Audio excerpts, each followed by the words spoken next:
Bienvenidos a un nuevo vídeo del canal Aprende a Aprender.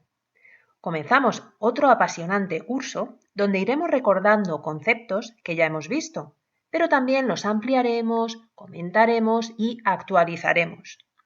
Para iniciar nuestra aventura de aprendizaje, es importante conocer en mayor profundidad la extraordinaria herramienta con la que contamos, nuestro maravilloso cerebro.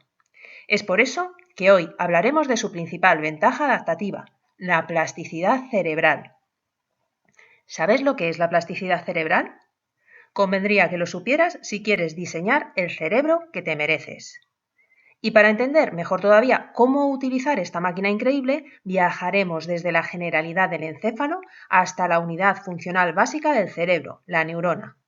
Hablaremos de conceptos relacionados con su anatomía y fisiología. ¿Cuáles son las partes de una neurona? ¿Qué es la sinapsis? ¿Y los neurotransmisores? ¿Cómo se desencadena un potencial de acción? ¿Te has preguntado alguna vez cómo se susurran al oído las neuronas y se hablan en su propio lenguaje? ¿Cuáles serán los misterios del código neuronal? ¿Cómo se comunican entre sí las neuronas para que podamos pensar y experimentar sensaciones y emociones? Estoy convencida de que quieres conocer la respuesta a todas las preguntas anteriores, así que no te pierdas nada de lo que viene a continuación. Comencemos. ¿Qué es la plasticidad cerebral? La plasticidad cerebral se refiere a la capacidad del cerebro para cambiar su estructura y función, en respuesta a la experiencia y al entorno. Durante años, se creyó que el cerebro era estático, y que su desarrollo se completaba en la infancia. Hasta que nuestro querido Santiago Ramón y Cajal, el padre de la neurociencia, entró en escena. Cajal, utilizando técnicas microscópicas innovadoras, como la tinción de Golgi, fue capaz de observar y describir la estructura y funcionamiento de las neuronas en el cerebro. Descubrió que las neuronas no eran células independientes, sino que estaban conectadas entre sí a través de regiones especializadas llamadas sinapsis. Estas conexiones sinápticas permiten la comunicación y el intercambio de información entre las neuronas. Además, Cajal demostró que las sinapsis podían fortalecerse o debilitarse según el uso o la falta de uso, lo que tiene un impacto directo en la plasticidad cerebral y el aprendizaje. La plasticidad cerebral nos permite aprender y adquirir nuevas habilidades a lo largo de nuestra vida. Cuando nos enfrentamos a nuevos desafíos o experiencias, nuestro cerebro se adapta para incorporar y procesar la nueva información. Esto implica cambios a nivel neuronal y sináptico, fortaleciendo las conexiones relevantes y debilitando aquellas que no son utilizadas con frecuencia. El entendimiento de la plasticidad cerebral ha tenido un gran impacto en la educación. Ahora sabemos que el cerebro de los estudiantes es altamente maleable y que conociendo cómo funciona el cerebro, se pueden crear entornos de aprendizaje óptimos para promover el desarrollo cognitivo. La práctica constante, la repetición y el estímulo adecuado pueden potenciar la plasticidad cerebral y mejorar el aprendizaje de los estudiantes. En resumen, la plasticidad cerebral es una característica asombrosa de nuestro cerebro que nos permite adaptarnos, aprender y crecer a lo largo de nuestras vidas. Cambiar nuestros cerebros nos ofrece un mundo de posibilidades infinitas. Gracias a los descubrimientos de Santiago Ramón y Cajal, entendemos que nuestros cerebros son altamente adaptables y que el aprendizaje continuo es posible en cualquier etapa de la vida. ¿Y tú? ¿Pones a prueba a tu cerebro a diario? ¿Te gustan los retos, tanto intelectuales como físicos? ¿Te habías parado a pensar en la enorme capacidad de adaptación de tu cerebro? Aprovechemos esta increíble plasticidad cerebral y sigamos motivados para aprender y crecer cada día. Aquí estoy otra vez, breve e inciso. Espero que te haya gustado el pequeño vídeo que hemos visto, pero quería recordarte que para trabajar con la información y poder hacer algo con ella, no podemos dejar que nos emocione en un determinado instante y luego se olvide. Lo que tenemos que hacer siempre es tomar apuntes, a mano, mucho mejor.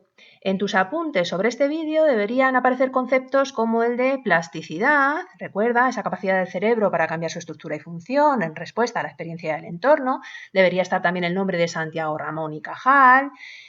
Deberíamos haber apuntado lo que es una sinapsis y que esas sinapsis pueden fortalecerse o debilitarse según el uso o la falta de uso. Y eso es la base al final del aprendizaje y la base de toda esa adaptación de la que hablábamos. Esa plasticidad cerebral nos permite aprender y adquirir nuevas habilidades a lo largo de nuestra vida. Este conocimiento también debería tener una importancia y un gran impacto en educación. ¿Por qué? Porque si sabemos que el cerebro de nuestros estudiantes es altamente maleable, tendremos que utilizar la práctica constante, la repetición y los estímulos adecuados para conseguir que esos cerebros alcancen su máximo potencial. ¿Qué es lo bonito de todo esto? Que es un fenómeno que se produce en cualquier etapa de la vida y por tanto nos ofrece un mundo de posibilidades infinitas. Podemos cambiar nuestros cerebros en cualquier momento. Tú decides si quieres crear una obra maestra. Un cerebro que te ayude a conseguir tus retos, tus aspiraciones, un cerebro que te impulse y te haga sentir motivado. Porque hay cerebros que nos frenan continuamente, que nos dan ansiedad, que nos dan miedo, que nos dicen que vamos a fracasar. No, nosotros queremos un cerebro que nos impulse, un cerebro que vea soluciones y oportunidades donde otros solo ven problemas. Espero que con todo esto que te he contado te apetezca seguir viendo el vídeo que tenemos a continuación. Es un pequeño short de plasticidad cerebral. Te va a tocar leer, atento.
Entramos en materia, no te despistes. Nos queda ver lo más importante, desde el encéfalo a la neurona, ¿recuerdas?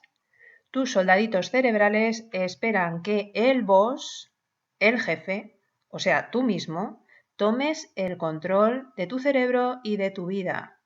Pero para ello debes saber cómo funciona tu extraordinario ejército neuronal. Echa un vistazo a la diapositiva. ¿Qué pintará ahí un corazón? ¿Y una mariposa? ¿Podría ser eso la red neuronal? En este vídeo vas a aprender también por qué se ha llegado a denominar a las neuronas como células poliamorosas o incluso como las mariposas del alma. No te pierdas nada y ya sabes, toma todas las notas que te resulten interesantes. Bienvenido de nuevo a nuestro canal. Hoy comenzaremos nuestra aventura de aprendizaje con una bonita frase de Santiago Ramón y Cajal. Es preciso sacudir enérgicamente el bosque de las neuronas cerebrales adormecidas, es menester hacerlas vibrar con la emoción de lo nuevo e infundirles nobles y elevadas inquietudes. Precisamente el camino a través del bosque neuronal lo abrió Cajal, gracias a su genialidad, su perseverancia y su meticulosidad en la interpretación de las imágenes microscópicas. Usando el método de tinción con cromato de plata, inventado en 1873 por Camillo Golgi, llamado reacción enera, reacción negra, Cajal se dio cuenta de que las neuronas eran unidades discretas. Eran contiguas pero no continuas. No formaban una malla continua de tejido sin separaciones, como planteaba Golgi en su teoría reticular. Se trataba de células en estrecha proximidad, pero separadas. Cajal incluso intuyó la existencia de las sinapsis a las que poéticamente llamó besos protoplasmáticos. Y así es como nació la teoría neuronal de Santiago Ramón y Cajal. En la década de 1950, el microscopio electrónico daría la razón a Cajal. Charles Sherrington fue el que bautizó a las brechas entre neuronas llamándolas sinapsis. Es decir, Santiago Ramón y Cajal tiene la culpa de que tú estés viendo este vídeo hoy. Hasta ahora, hemos manejado en nuestro canal ciertos conceptos, de manera muy general e intuitiva. Ha llegado el momento de profundizar un poco más en los básicos del sistema nervioso. Ya eres un auténtico experto en el tema del aprendizaje. Es normal que tengas ganas de saber más. Por eso, en nuestro vídeo de hoy viajaremos desde la generalidad del encéfalo, hasta la unidad funcional básica del cerebro, la neurona. Hablaremos de conceptos relacionados con su anatomía y fisiología. ¿Cuáles son las partes de una neurona? ¿Qué es la sinapsis? ¿Y los neurotransmisores? ¿Cómo se desencadena un potencial de acción?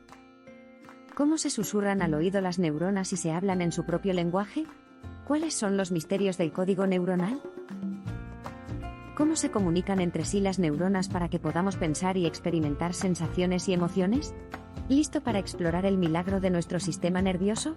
Comencemos. La divulgadora científica Rita Carter describe el cerebro de una manera muy peculiar y gráfica. El cerebro humano tiene el tamaño de un coco, la forma de una nuez, el color del hígado sin cocer y la consistencia de la mantequilla fría. El cerebro constituye la parte más grande del encéfalo. Pero, ¿qué es el encéfalo?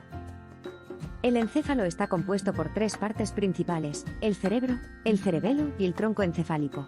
Se encuentra ubicado en la cabeza, y controla todas las funciones de un ser humano. El encéfalo está formado por miles de millones de células nerviosas y está protegido por el cráneo, huesos que forman la cabeza. Como decíamos, el cerebro es la parte más grande del encéfalo.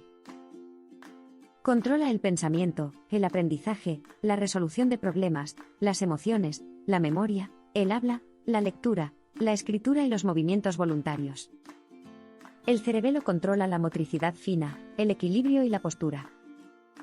El tronco encefálico controla la respiración y la frecuencia cardíaca, así como los nervios y músculos que se usan para ver, oír, caminar, hablar y comer.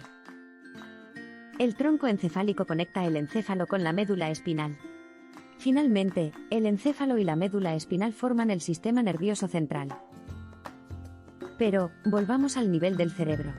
¿De qué está constituido ese coco con forma de nuez del que hablaba Rita Carter? Agárrate al asiento porque las cifras son astronómicas: 100.000 millones de neuronas, enlazadas entre sí, formando 1.000 millones de conexiones por cada milímetro cúbico de corteza cerebral. Cada neurona se conecta con una media de otras 1.000, formando millones de circuitos lineales, que a su vez se entrecruzan en redes complejas de número desconocido. Y por ser tan cariñosa y relacionarse tan bien, es por lo que el neurocientífico Sebastian Sen llama a la neurona célula poliamorosa. Un buen nombre para referirse a una célula que extiende sus ramificaciones para abrazar a miles de neuronas colegas, ¿no te parece? Hablando de ramificaciones, ¿cuáles son las partes de una neurona? Esas ramificaciones pueden ser de dos tipos. Las dendritas son ramificaciones más cortas y gruesas. Coronan el cuerpo de la neurona y actúan como receptoras del impulso nervioso. O sea, capturan las señales eléctricas del axón de otras neuronas. La otra prolongación que propaga la señal eléctrica desde el cuerpo celular es el axón. Es largo y delgado y puede extenderse hasta otras regiones para transmitir el impulso. A menudo está recubierto por una vaina de mielina, que aísla la carga eléctrica y acelera la transmisión del impulso nervioso. Cuando un impulso nervioso viaja de una neurona a otra, lo hace gracias a la conexión que se establece entre el axón de la neurona que transmite la señal y la dendrita de la neurona que la recibe. Sin embargo, esta no es una conexión directa porque entre los extremos de una y otra célula, se abre un diminuto espacio vacío llamado sinapsis. Igual que en un cable de la luz, la electricidad no puede transmitirse si hay un corte en el circuito. ¿Cómo salvar esa hendidura o brecha sináptica? El botón sináptico, situado en el extremo del axón, libera sus vesículas sinápticas que contienen las sustancias químicas que conocemos como neurotransmisores. Entonces, atraviesan el espacio sináptico hasta unirse a los receptores situados en el extremo de la dendrita o espina dendrítica. Esa unión activará a la neurona receptora que seguirá la transmisión. La aparición del potencial de acción en la neurona que recibe la señal se produce gracias a unas proteínas, denominadas canales iónicos, que se activan cuando el neurotransmisor se une al receptor. Incrustadas en la membrana celular, Esas proteínas actúan como tubos que se abren y cierran, para dejar pasar un tipo determinado de átomo con carga eléctrica, por ejemplo, sodio, potasio o calcio. Gracias al funcionamiento de estos canales se produce tanto la despolarización como la repolarización de la membrana. ¿Te suena todo, a que sí? En definitiva, gracias a estos canales iónicos, las señales químicas de la sinapsis vuelven a transformarse de nuevo en señales eléctricas si se alcanza un determinado umbral. Milagroso, ¿verdad? Cada neurona solo puede transmitir un potencial de acción en un momento determinado. Sin embargo, puede recibir distintas señales de entrada a través de sus múltiples sinapsis dendríticas. Entonces procederá a computarlas o integrarlas para dar lugar a una única respuesta, que será la que se transmita por el axón. Y así, el impulso viaja de una neurona a otra, y a otra y a otra. Y estas se conectan para formar redes neuronales. El impulso recorrerá los axones a una velocidad de más de 100 metros por segundo. Impresionante. Pero, ¿y ahora qué? ¿Cómo interpretar esas señales nerviosas que viajan por nuestras neuronas? O, como decíamos al inicio, ¿cuál es el código neuronal? El cerebro codifica y descodifica ese idioma basado en señales eléctricas de forma constante, para que nosotros podamos llevar a cabo cada una de nuestras actividades. Lo traduce, dando lugar a pensamientos, recuerdos, sensaciones y sentimientos. Cada potencial de acción representa una computación, una combinación de señales recibidas cuyo resultado es binario, o hay potencial de acción, 1, o no lo hay, 0. Y por otro lado, en presencia de ese potencial de acción, hay otras variables que permiten al cerebro codificar informaciones diferentes. Factores como el momento de la descarga eléctrica, su frecuencia o su patrón, o si son ráfagas o impulsos individuales, darán lugar a diferentes traducciones. Diferentes traducciones significa que experimentaremos diferentes pensamientos, sentimientos, recuerdos, sensaciones. Se está trabajando en descifrar este código neuronal para traducirlo a un código binario, es decir, el expresado computacionalmente en unos y ceros. Esto abriría la puerta al desarrollo de dispositivos neurales avanzados, capaces de comunicarse directamente con nuestro cerebro. ¿Has oído hablar de las interfaces cerebro-ordenador? BCI por sus siglas en inglés. Con ellas se conseguiría abrir una vía de comunicación entre el cerebro y un dispositivo externo, desde una prótesis, hasta un brazo robótico o una computadora. ¿Te imaginas un futuro en el que con un casco dotado de electrodos pudieras manejar un poderoso exoesqueleto?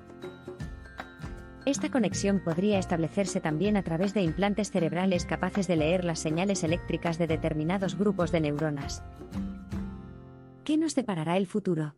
¿Qué límites deberíamos establecer? ¿Es prudente utilizar todos estos conocimientos de la neurociencia para alimentar a la bestia de la inteligencia artificial? ¿Está preparado el ser humano para conectar su cerebro a las máquinas y trascender los límites de su propia naturaleza? ¿Podemos confiar en la buena intención de aquellos que manejen esta tecnología? ¿Podrían utilizar estos avances para controlar nuestros comportamientos? ¿Será este el inicio de una era maravillosa?